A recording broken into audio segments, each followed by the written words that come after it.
So today I wanted to share with you guys how my second feature film came to be, the whole story of how I came to this idea. So it all started New Year's 2023. I wrote the script to my second feature film, Heart of Glass. This film is a 70s period piece. It's a mobster film. And I wrote the first draft in 4 hours. I ended it at 12 a.m. And then I always knew that was going to be a Hollywood level budget film. And then, so I knew that wasn't going to be the next film I make, even though it's the second one I write. So I moved to LA for a year and a half. I just focused on acting. And then I was like, oh, I'll see how directing goes. I just focus on acting, pay the bills and stuff.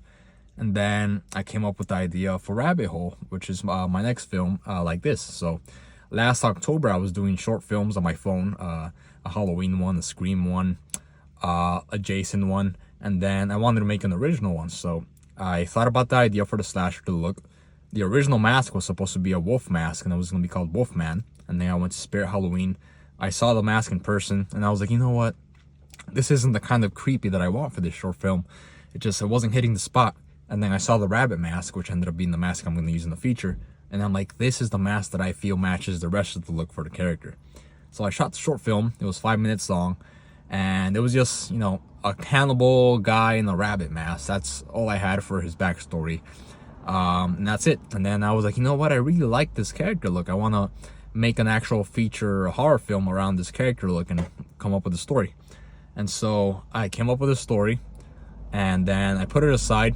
Once I saw the budget was probably going to be like 30K, I was like, all right, this isn't going to happen. So I started writing a remake to an old feature film that I made. I say feature film because it was 50 minutes, not over an hour. And then I started writing that with the intention of making a low budget movie, 10, 15K. And I was writing it and I was like, you know what, this isn't really hitting the spot. I wasn't feeling it. And then I went back to the script for Rabbit Hole. And then I was like, you know what, this script, might be high budget, 30K, but it's the one that I want to make. I wrote the first draft and it was a completely different film. I went to the theater and I saw the film Weapons. I saw it 3 times. And then that triggered a switch in me, and then I came up with this new idea of how to tell this story. And then the entire script changed after I saw Weapons. I did the newest version of the draft, and the story changed, and that's how I came up now, a couple of months after Weapons came out, with the final draft for my next feature film, Rabbit Hole. And then it's a story that I need 2 films to tell. 1 movie isn't enough. And yeah, that's pretty much how it all happens.